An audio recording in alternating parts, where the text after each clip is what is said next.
scaling walls, smashing windows. The howling supporters of President Donald Trump forced their way past metal security barricades to break into the U.S. Capitol, the meeting place of the United States Congress and what Americans believe to be a symbol of democracy. They broke the glass?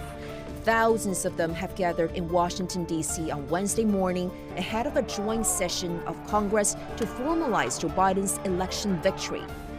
An election they believe was rigged, a victory they called illegitimate. In an address, Trump told them to march towards the Capitol and, quote, fight like hell to take back our country. And after this, we're going to walk down, and I'll be there with you. We're going to walk down to the Capitol,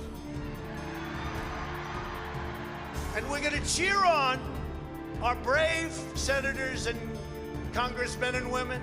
His supporters were only too willing, with many seeing their actions as a democratic right. 5 people eventually died from events that day, one of them a policeman, while dozens more were seriously injured. I'm actually really glad it happened. I think we can all agree. I'm really glad it needed to happen. If Antifa and BLM people can go up and burn down buildings, in which we were not burning down anything, we were actually very peaceful.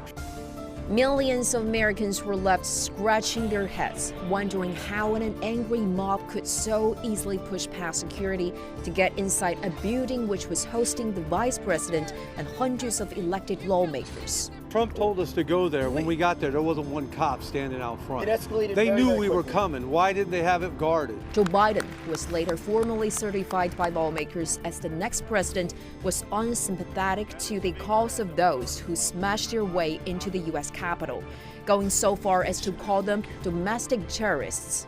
It was chaos. They weren't protesters. Don't dare call them protesters. They were a riotous mob, insurrectionists, domestic terrorists. It's that basic, it's that simple. The fallout from Wednesday's events have been unprecedented.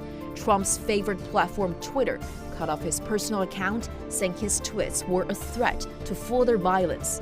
Other social media platforms did the same, but they may be the least of his worries, with many lawmakers calling the storming of Capitol a coup attempt. Despite just 10 more days in office, they still want Trump out now. In calling for this seditious act, the President has committed an unspeakable assault on our nation and our people. I join the Senate Democratic leader in calling on the Vice President to remove this president by immediately invoking the 25th Amendment. For the 25th Amendment to be invoked, it would need the support of the vice president and the majority of Trump's cabinet that he's unfit for office. And if that doesn't work, or if Trump refuses to resign, the Democrats say that they will look to impeach him for an unprecedented second time.